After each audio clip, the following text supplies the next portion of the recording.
Alors, à l'ordre, s'il vous plaît, la Commission des relations avec les citoyens reprend ses travaux. Je vous rappelle que nous poursuivons les auditions publiques dans le cadre de la consultation générale sur le cahier de consultation intitulé « La planification de l'immigration au Québec pour la période 2026-2029 ». Cet après-midi, nous allons entendre les organisations suivantes. Le réseau Action pour l'égalité des femmes immigrées et racisées du Québec, que nous avons devant nous. Nous allons poursuivre avec l'Association canadienne des professionnels en immigration, l'Alliance main-d'œuvre étrangère et nous terminerons avec Organisation internationale de l'aviation civile de Montréal. Alors, mesdames, bienvenue à la commission. Donc, vous allez avoir 10 minutes pour présenter l'essentiel de vos recommandations, de vos observations et évidemment de vous présenter également. Et par la suite, nous allons procéder à la discussion avec les parlementaires. Alors, les prochaines 10 minutes sont les vôtres. Merci beaucoup, Madame la Présidente. Bonjour. Bonjour à vous. Bonjour à Monsieur le Ministre et Messieurs, Mesdames les parlementaires. Mon nom est Yasmina Chouakri, je suis la directrice générale du Réseau d'action pour l'égalité des femmes immigrées racisées du Québec, qu'on appellera RAFIC, c'est plus court. Et je suis accompagnée de mes collègues. À ma droite, Marie-Niquette Lormeus, qui est directrice des opérations, et de Inda Bacha, qui est chargée de projet recherchiste et qui est sur un statut de travailleuse temporaire au Québec. Je vous remercie en mon nom et au nom du RAFIC de nous donner cette opportunité d'être entendus en commission parlementaire pour attirer votre attention sur une réalité trop souvent ignorée, notamment la vulnérabilité particulière des femmes immigrées racisées dans le cadre de cette politique d'immigration. Juste pour vous présenter rapidement notre organisme, le RAFIC est un organisme national qui promeut la défense des droits des femmes immigrées racisées selon des valeurs d'égalité, de solidarité, de leadership. Nous avons pour mission de mobiliser, se concerter, analyser, définir les enjeux prioritaires pour les femmes immigrées dans une perspective féministe et des valeurs d'égalité et de dignité entre les femmes et les hommes. Pour ce faire, notre organisme se donne comme objectif de développer les connaissances sur les réalités et le vécu des femmes immigrées racisées du Québec, de définir une analyse ainsi que des revendications prioritaires qui leur permettent d'agir comme actrices de leur propre devenir. Enfin, le RAFIC lutte contre toutes les formes de violence, de discrimination, de racisme et d'exclusion vécues par ces femmes.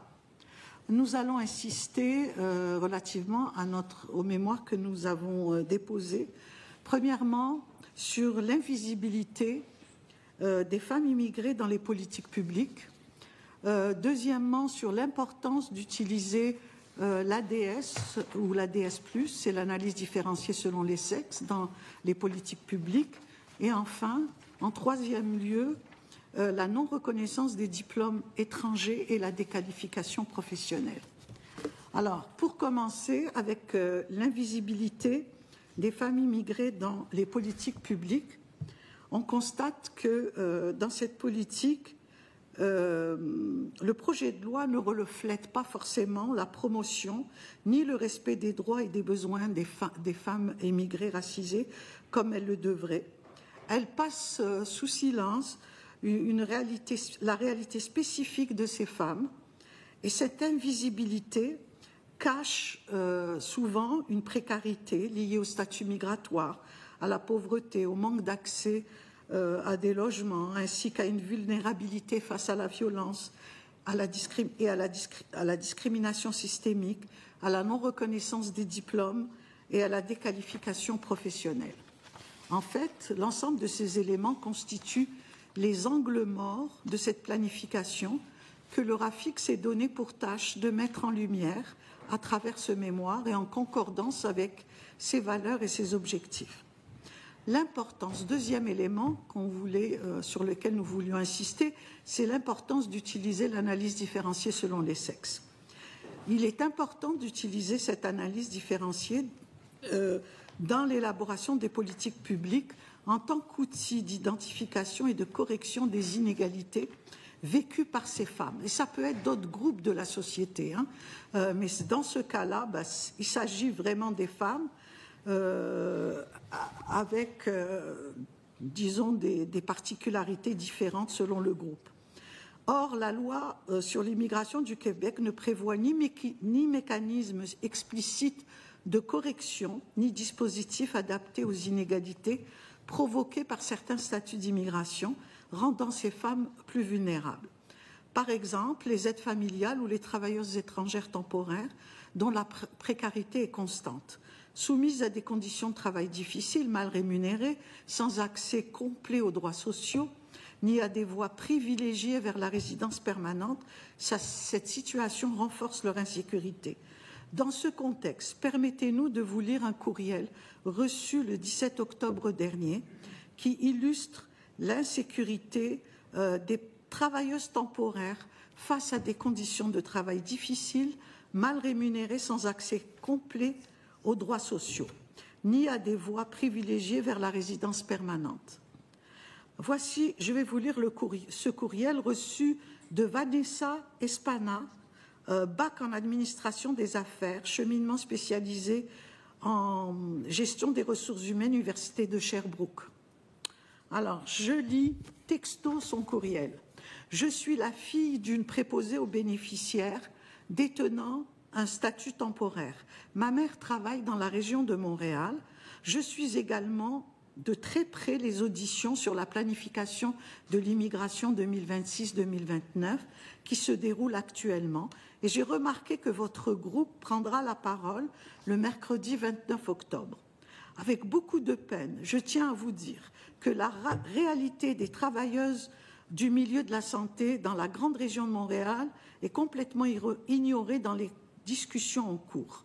Le métier de préposé aux bénéficiaires, majoritairement exercé par des femmes immigrantes, est sans doute un enjeu qui vous tient à cœur. Comme vous le savez sans doute, le ministre Roberge concentre ses efforts sur l'exclusion de la région de Montréal des programmes de résidence permanente. S'il est vrai que certains de ces arguments peuvent se comprendre, je crois profondément que les préposés aux bénéficiaires devraient être exclus de cette mesure, compte tenu de leur rôle essentiel dans notre réseau de santé. Il ne faut pas oublier que la région métropolitaine de Montréal comprend de nombreuses municipalités où les besoins en main-d'œuvre dans le secteur de la santé demeurent criants, comme là où travaille ma mère à, je pense, Saint-Jean-de-Richelieu. Je pense qu'elle voulait dire ça. D'ailleurs, ma mère n'est pas la seule préposée aux bénéficiaires temporaires au Québec. Comme elle, des centaines de femmes vivent aujourd'hui dans l'incertitude et l'angoisse, souvent mères monoparentales partageant la même inquiétude face à leur avenir et à celui de leurs enfants. Je vous prie sincèrement, dans la mesure du possible, de faire entendre cette réalité. Vous demeurez pour beaucoup d'entre nous le seul espoir de donner une voix à celles qui n'en ont pas. Troisième élément que nous voulions signaler ou souligner, la non-reconnaissance des diplômes étrangers et la déqualification professionnelle. Tel qu'affirmé par Marie-Thérèse Chicha, la non-reconnaissance des compétences étrangères demeure un obstacle majeur à l'intégration économique des femmes immigrantes.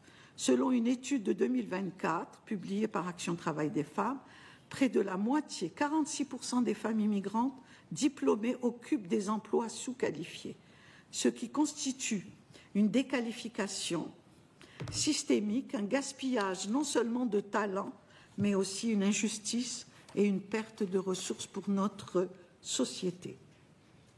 Ainsi, pour le RAFIC, la planification de l'immigration au Québec devait prendre systématiquement en compte les facteurs limitatifs de la protection des droits à l'intégration socio-économique des femmes immigrées et racisées, à l'instar de Pierre Fortin qui rappelle la dimension de l'absorption sociale de la communauté d'accueil.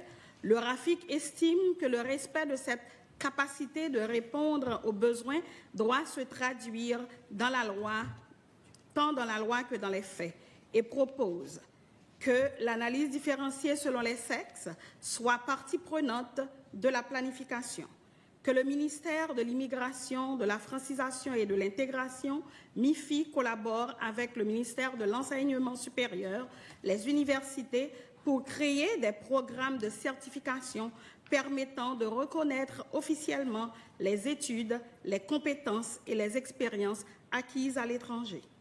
Que le développement de programmes de financement et mesures spécifiques pour les femmes immigrantes soit mis en place à travers les organismes dédiés à l'accompagnement des femmes immigrantes dans leur processus de reconnaissance des acquis et des diplômes. Que des mesures d'orientation et d'intégration socio-économique spécifiques aux femmes immigrantes soient intégrées dans les programmes du MIFI. Que le décloisonnement de la ségrégation professionnelle et la réduction des obstacles à la reconnaissance des acquis et diplômes étrangers soient assurés. Que les femmes ayant un statut d'immigration temporaire soient reconnues comme un groupe prioritaire. Madame Lormius, je me dois de vous arrêter parce que le 10 minutes est passé, mais vous allez pouvoir poursuivre avec le ministre la banquette gouvernementale dans vos propos, assurément. Monsieur le ministre, la parole est à vous.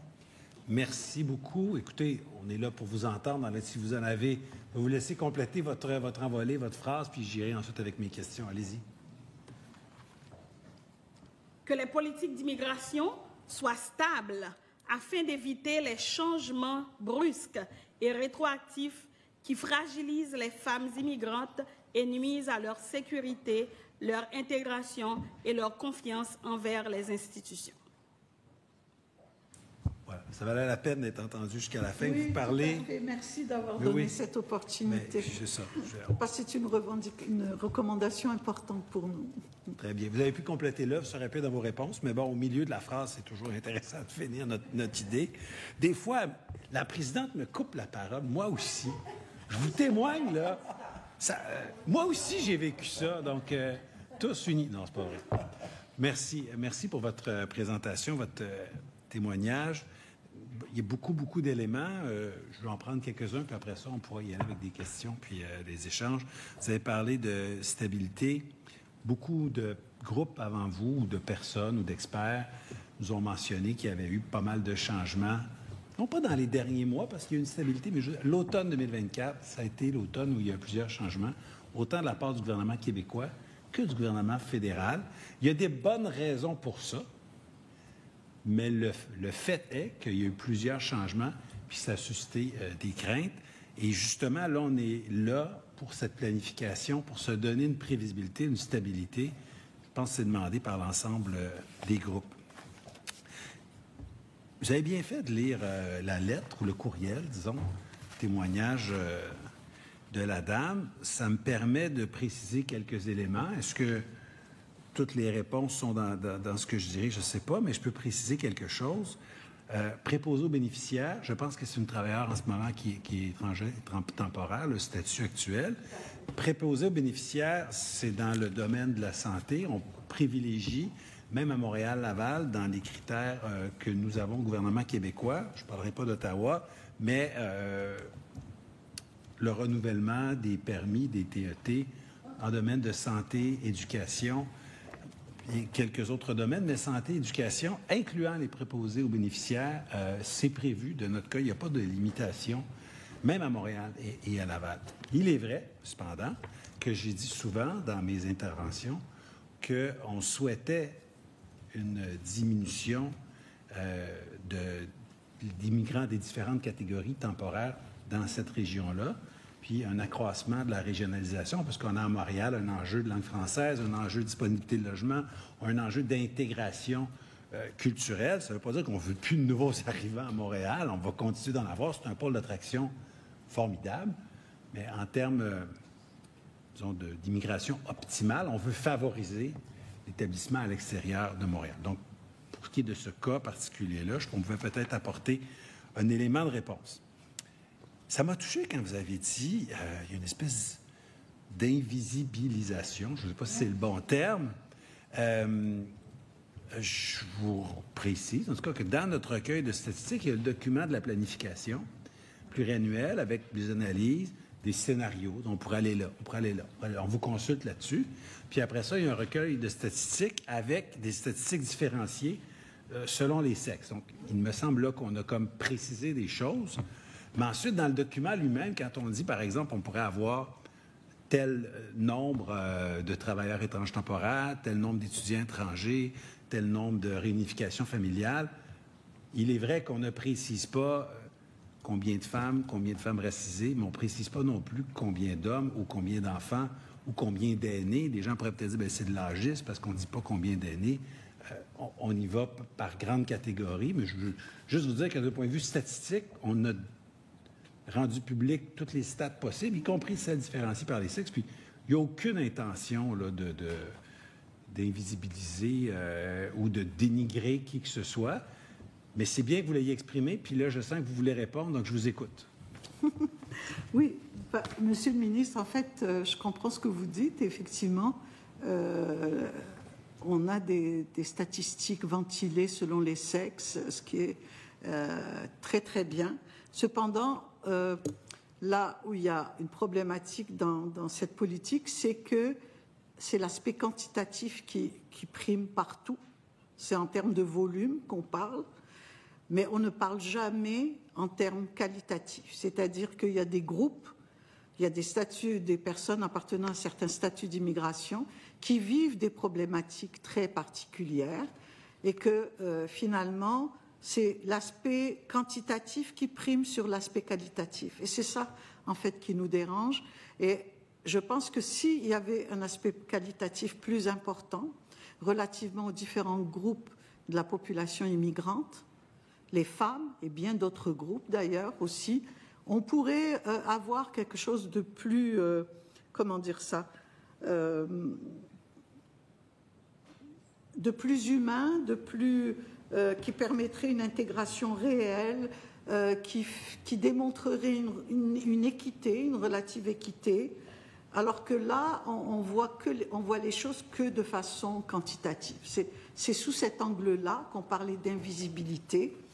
Et je pense que si, par exemple, on avait insisté sur certains statuts d'immigration relativement aux femmes et en reconnaissant les obstacles dans leur parcours migratoire et des mesures de correction qui seraient là dans la politique, je penserais que ça serait tout autre chose et que ça serait beaucoup plus apprécié de notre part. Ça montrerait, peut-être, on a cette sensibilité-là, mais on ne l'a peut-être pas assez montré. Je vais le prendre comme ça. Mais il faut dire que c'est un exercice de planification. Essentiellement, on fait de la démographie, hein, puis on essaie de se projeter en avant sur 3-4 ans. On n'oublie jamais que derrière ce chiffre-là, il y a quelqu'un, homme, femme, qui arrive, qui a une vie avant d'arriver ici, hein, et qui a ses compétences, ses défis, ses enjeux, ses traumatismes, ses espoirs. Derrière chaque chiffre, effectivement, peut-être ça paraît moins dans ce cadre-là. Différentes selon les groupes. C'est ça. Dans la loi qu'on a adoptée au printemps dernier, on était davantage, peut-être plus dans le qualitatif que le quantitatif sur notre loi pour l'intégration à la nation québécoise. Là, on disait, puis on l'a amélioré beaucoup lors de l'étude article par article. Merci aux députés de la banquette gouvernementale. Merci aussi aux oppositions. On a accepté plusieurs amendements des oppositions. Ça a été un exercice démocratique très constructif. Moi, je salue encore leur attitude. Parmi les améliorations qu'on a faites, ça a été de nommer l'intégration économique, nommer l'intégration des femmes, puis d'y aller dans cet aspect-là. Je souligne un élément, c'est que dans le cadre du déploiement de la stratégie gouvernementale pour l'égalité entre les femmes et les hommes 22-27, on a signé une entente triennale avec vous, le RAFIC, notamment pour la réalisation du projet « Pour plus d'égalité, renforçons la lutte contre les violences basées sur l'honneur au Québec ». Est-ce que vous nous parlez un peu de cette entente-là, de ce projet-là? Qu'est-ce que ça donne? Qu'est-ce qui se passe sur le terrain dans le cadre de ce partenariat-là qu'on a avec vous? Bien, c'est très intéressant, mais je donnerai la parole après à ma collègue qui travaille sur ce projet-là plus particulièrement. Écoutez, c'est un projet, rapidement, je vous dirais que c'est un projet qui a permis de faire ressortir justement quelque chose qui est tabou dans les catégorisations de la violence à l'égard des femmes, dont on entend peu parler, parce qu'on entend parler, oui, de violence conjugale, de violence sexuelle, etc., mais on n'entend pas parler de certains types de violences qui impliquent des personnes différentes. Par exemple, dans la violence conjugale, ça va se passer entre deux partenaires, mariés ou non, peu importe. Mais dans une violence basée sur l'honneur ou justifiée au nom de l'honneur, on va avoir des membres de la famille, des membres de la communauté qui vont être impliqués sur cette violence à l'égard d'une femme qui est accusée à tort, parfois à tort, souvent à tort, pardon, d'avoir sali l'honneur de la famille ou bref, ou de la communauté, parce qu'on lui fait porter beaucoup de choses. Et donc, c'est intéressant parce que ce type de violence existe. Il existe au Québec et qu'on a tendance à ne pas les voir. Et les femmes qui vivent ce type de violence, il y a peu de ressources qui sont à leur endroit, qui les concernent. Et on a du mal, par exemple, à les rencontrer, à les faire parler ou venir, disons, chercher de l'aide. Parce que c'est tabou, parce qu'elles ont peur aussi. Parce que, comme je vous dis, ça n'implique pas que le partenaire, ça implique d'autres membres. Et pour les organismes sur le terrain qui font un travail extraordinaire en matière de violence conjugale et de violence sexuelle, parfois il n'y a pas les outils nécessaires pour comprendre ce type de violence. Je ne sais pas si tu veux rajouter quelque chose. Je vais vous laisser bien sûr continuer après, mais je veux juste vous avez dit une femme qui peut-être à tort est accusée de salir l'honneur de la famille et de la communauté. Une femme salit jamais l'honneur d'une famille ou d'une communauté. Je le dis à vous, mais je le dis, s'il y en a qui nous écoutent et qui pensent encore ça, là, détrompez-vous, arrivez au 21e siècle, là, les femmes sont fortes, sont libres, elles font ce qu'elles veulent et elles n'ont de compte à rendre à personne d'autre qu'à elles-mêmes. Je tiens à le dire en mon nom personnel.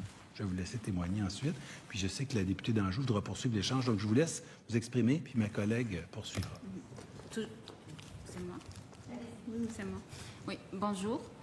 Bonjour à tout le monde. Donc, sur le sujet des violences basées sur l'honneur, dont je suis la chargée de projet, qu'est-ce que je peux dire? Je peux dire que on a quand même réussi à produire des outils de sensibilisation et une formation aussi pour les professionnels de tous les secteurs, la santé, l'éducation, la DPJ, la police, la justice. Pas mal de gens ont été déjà formés sur ça. Et puis, on a une formation qui est en train de faire son petit chemin pour arriver à la boîte d'outils des policiers. Et donc, c'est toute la SPVM, normalement, qui va avoir cette formation, enfin, qui va avoir accès à la formation. On a aussi des témoignages, des vidéos, des capsules vidéo témoignages de personnes victimes ou de personnes témoins de violences justifiées au nom de l'honneur qui sont accessibles sur notre site, notre page YouTube du RAFIC. Ça, c'est des outils concrets. Notre objectif ultime, c'est au fait de mettre en place un espace de concertation pour prendre en charge ces victimes-là. Pourquoi je parle de ça? Parce que, au fait, j'ose le dire, au Québec, on est encore très loin par rapport à d'autres pays comme le Royaume-Uni, la Belgique, la France aussi, où il y a des moyens plus concrets pour prendre en charge ce type de violence, de victimes de ce type de violence. Ce qui n'est pas le cas ici. C'est très peu documenté et il n'y a pas ce qu'il faut. Donc là, on est en train de mettre en place, d'organiser des journées de réflexion. Vous êtes invités si vous voulez. Donc ça va se faire le 6 et le 7 novembre. Ça va être des journées pour arriver à une concertation d'une certaine manière. On va trouver la manière. Je suis certain qu'on va la trouver en se greffant à ce qui existe déjà comme table de concertation en violence conjugale ou peut-être créer quelque chose de spécifique aux violences justifiées au nom de l'honneur. En tout cas, intégrer cette problématique-là dans les pratiques d'intervention. Voilà. Merci beaucoup. Alors, je vais reconnaître la députée Louis Riel pour 3 minutes 37 secondes. 3 minutes 2 37 minutes secondes. 37. Merci, Mme la Présidente. Alors, je vais commencer en vous disant, en fait, je vais compléter un peu ce que le ministre vous a présenté, parce qu'effectivement, l'égalité entre les hommes et les femmes est un principe fondamental au Québec. C'est une valeur qui est vraiment fondamentale.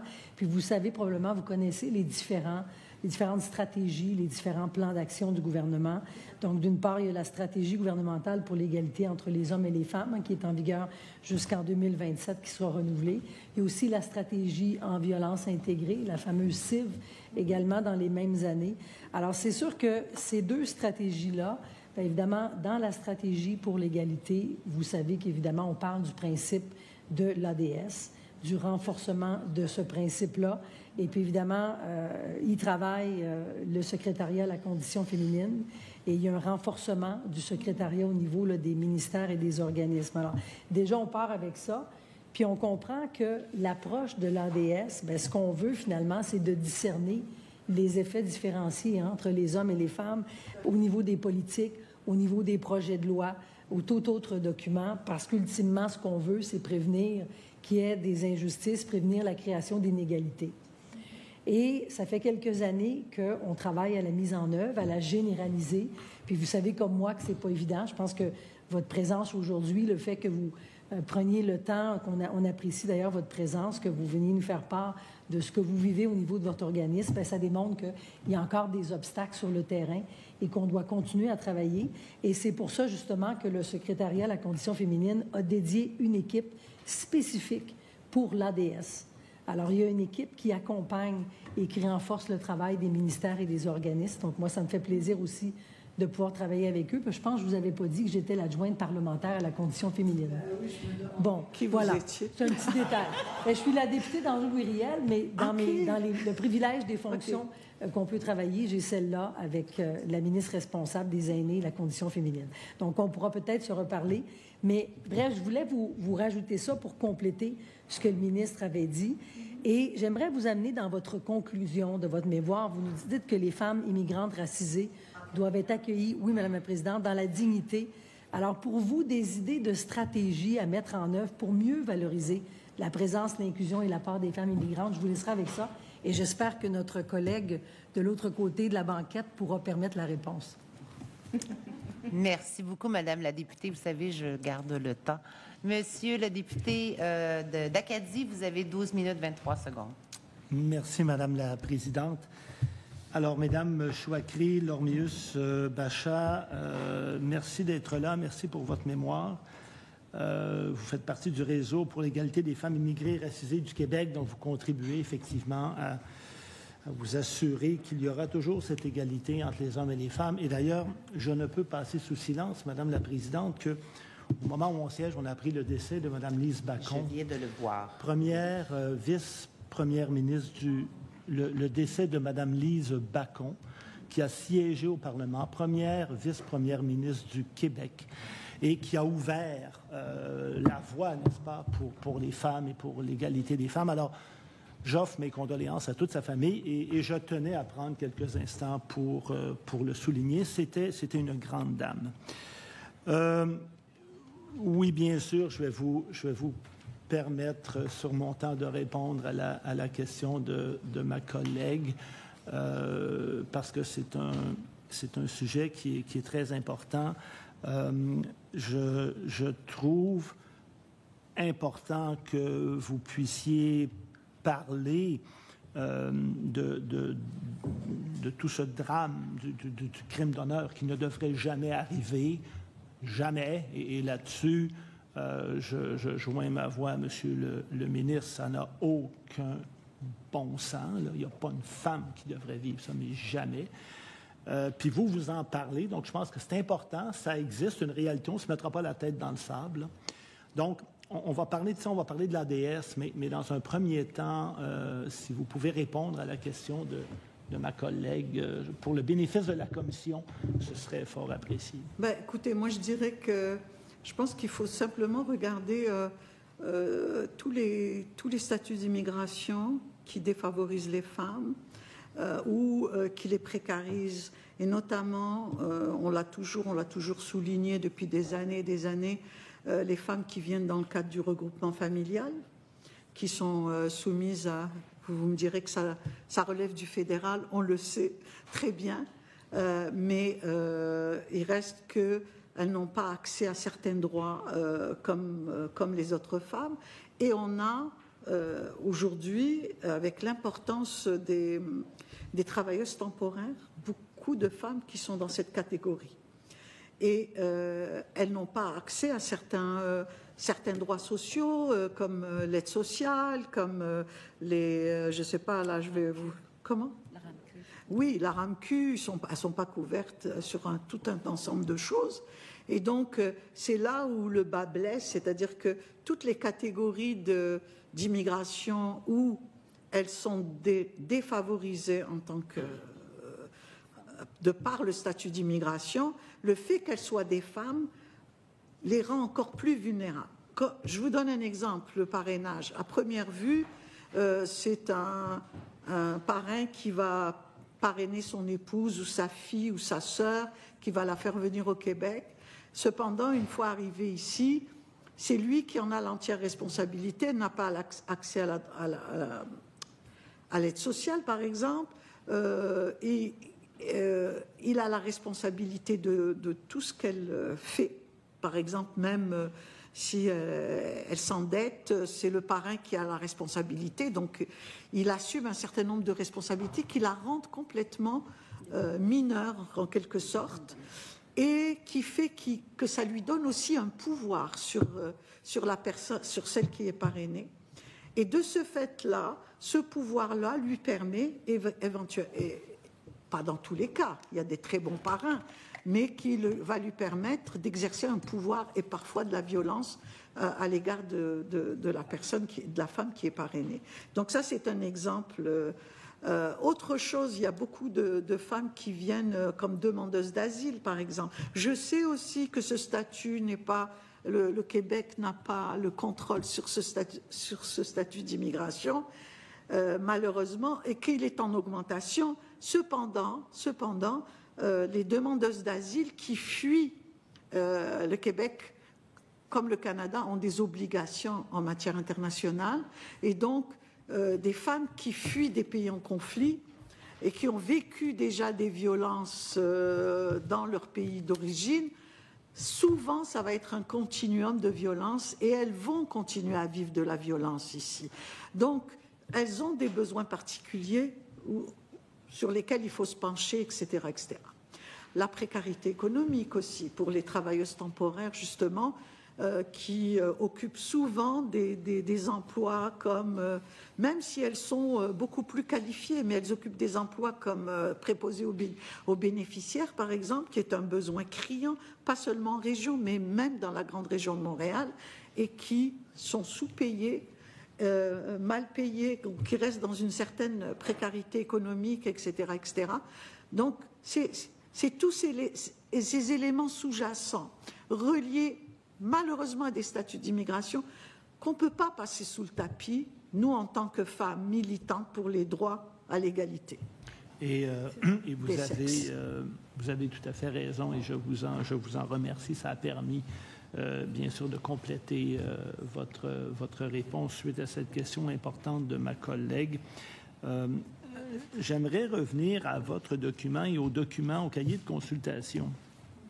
J'ai bien écouté Monsieur le ministre qui disait oui, on a des statistiques et dans les statistiques, on a évidemment des statistiques qui touchent la situation des femmes. Ma collègue adjointe parlementaire à la condition féminine, vous parlez évidemment de nos politiques, mais moi, ce qui m'a étonné, et corrigez-moi si je fais erreur, ma compréhension, c'est qu'il y a une politique sur l'ADS+, au secrétariat de la condition féminine. Il y a une liste de ministères qui sont visés, dont le MIFI. Et moi, j'avais, en tout cas, c'est peut-être une fausse impression que j'avais, mais que quand on parlait de projets comme ça, ben, il devait y avoir une analyse différenciée des sexes pour voir s'il n'y a pas des angles morts, compte tenu évidemment de nos biais, et essayer après ça, dans le cadre de politiques publiques, de poser des gestes concrets pour les corriger. Je ne l'ai pas vu. Je n'ai pas vu non plus de paragraphe ou de référence dans le document. Et je suis allé voir aussi la portion publique du mémoire qui a été présentée au Conseil des ministres et je n'ai rien vu là-dedans, à moins que ça soit dans la partie confidentielle que nous n'avons pas. Moi, ce que j'aimerais savoir de vous, et vous en avez déjà parlé, mais il me semble que ça devrait être automatique, surtout dans un domaine, entre autres, comme l'immigration, puis que ça permettrait aux décideurs et aux parlementaires d'avoir un éclairage sur la situation des femmes. Êtes-vous d'accord avec moi? Est-ce que vous pensez que c'est un manque dans l'analyse gouvernementale? Absolument. En fait, l'ADS, c'est un outil justement transversal qui permet d'aller voir la situation des femmes par rapport à chaque domaine. Alors, c'est pour ça qu'il est important dans les politiques publiques qu'on en fasse cas. C'est pour ça que nous autres aussi, au niveau de notre mémoire, on a insisté parce que le fait de ne pas utiliser cet outil, ben, je pense qu'ils l'ont utilisé, mais pas seulement en termes de chiffres, mais de mener une analyse de la situation de chaque catégorie de femmes, de chaque groupe à l'intérieur de cette politique publique et de voir où est-ce qu'il faut corriger, qu'est-ce qui manque par rapport à chaque situation, chaque catégorie de femmes, comment elles vivent le parcours migratoire et qui les empêche de s'exprimer, de vivre pleinement les droits auxquels elles ont, leurs droits en tant que personnes en situation de migration. Alors, oui. Allez-y, si vous permettez. Oui. Je peux vous dire qu'à travers de multiples recherches, depuis plusieurs années, j'ai pu constater que la majorité des femmes, quel que soit leur pays d'origine, quel que soit le type de société à laquelle elles appartiennent, et qui viennent ici, peu importe sur le statut d'immigration sur lequel elles viennent en aspirant à avoir plus de droits et de bénéficier de cette égalité. Alors, quand elles se retrouvent dans des situations où elles se disent que finalement, cette égalité qu'elles espéraient tant n'est pas là, pour diverses raisons, on ne reconnaît pas leur diplôme, donc elles sont déqualifiées, elles sont dans des situations de précarité économique. C'est comme si la promesse d'une immigration qui favoriserait cette égalité, elle reste pour elle un mirage. Et ça, je veux le souligner parce qu'on peut se dire « Oh, pour des raisons culturelles, c'est dans leur culture. » Non. Je vais vous dire même des femmes qui viennent de sociétés fortement patriarcales, parce que je ne veux même pas parler de religion. Je vous dirais que ce sont des femmes qui aspirent à cette égalité, à plus de liberté quand elles viennent ici. Et d'ailleurs... Malheureusement, ça reste un mirage pour elles. Oui, je comprends. D'ailleurs, au Québec, dans la Charte des droits et libertés de la personne, donc dans la Charte québécoise, qui est notre loi des lois, le droit et le principe de l'égalité homme-femme y est inscrit et c'est une valeur fondamentale dans la société québécoise. Et je comprends qu'il faut aussi l'incarner au quotidien et il faut avoir aussi des mécanismes pour que ça devienne une réalité pour toutes et pour tous. Et ça aussi, c'est un volet très important. Quand vous parlez de précarité, j'aimerais vous entendre également sur la situation pour les travailleurs temporaires, des permis fermés en entreprise. Est-ce que ça peut faire en sorte que cette précarité-là va être accrue?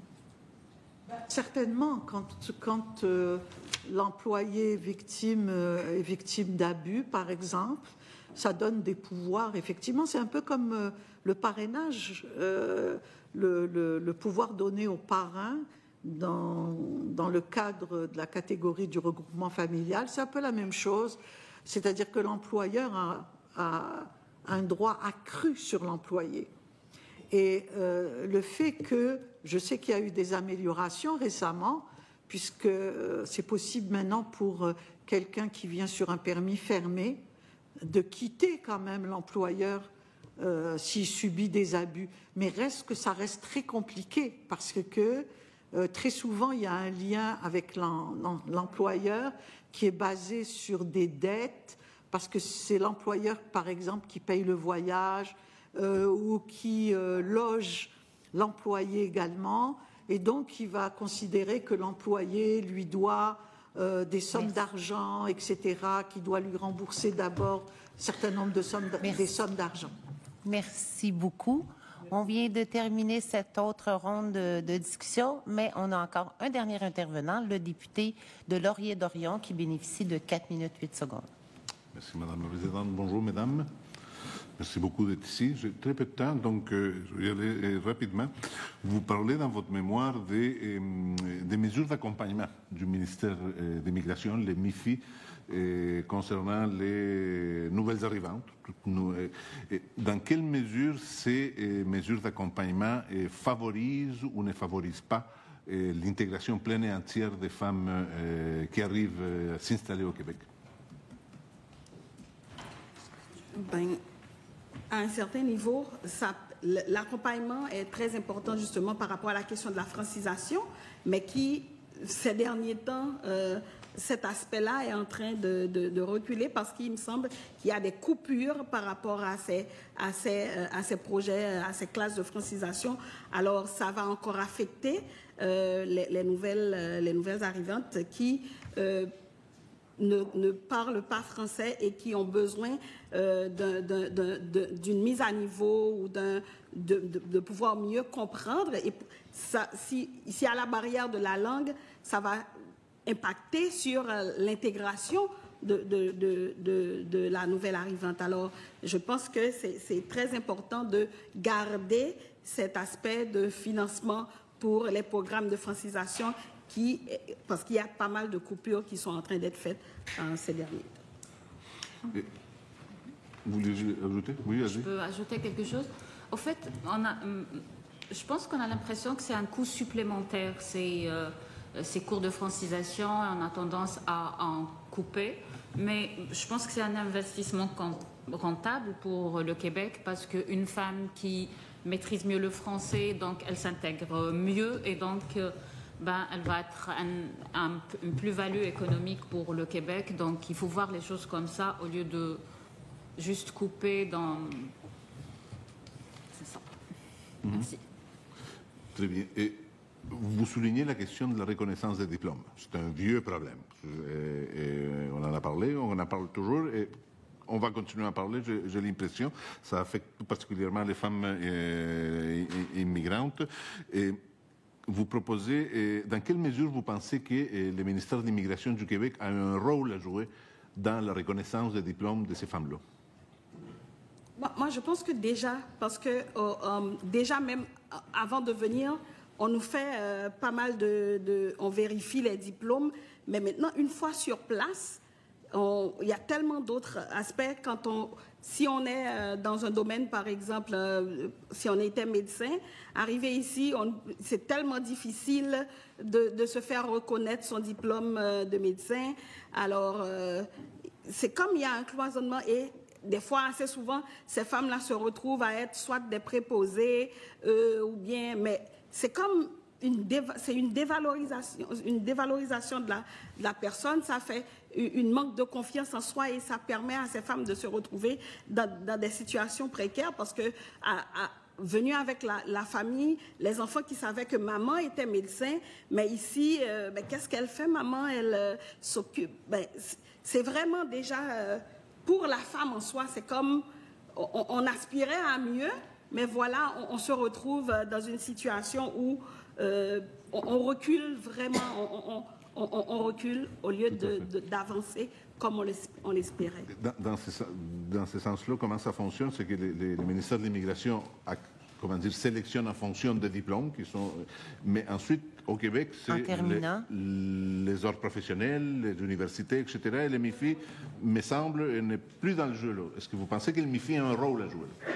Ben, normalement, oui, parce que le MIFI, il ne fait que faire ce qu'on appelle... ce qu'il nous donne là permet seulement de nous classifier de manière globale, mais ça ne nous permet pas d'accéder au niveau même, au statut de la formation pour laquelle on a le diplôme. On ne peut pas vraiment mener les activités par rapport à cette formation. Merci beaucoup. Je suis désolée de devoir comme ça vous arrêter, mais on a bien entendu votre mémoire également. Je vais juste me permettre, je ne parle pas souvent, mais je me permets juste une petite aparté parce qu'on parle des femmes. La ministre Bacon, qui nous a quittés aujourd'hui, est arrivée en 1973. C'était la première femme parmi 109 élus masculins. Alors, elle a fait partie de celles qui ont pavé la voie des femmes au Québec, notamment pour nous, parlementaires. Je vais juste terminer là-dessus. Merci de votre passage en commission et je vais suspendre les travaux quelques instants, le temps de recevoir le prochain groupe.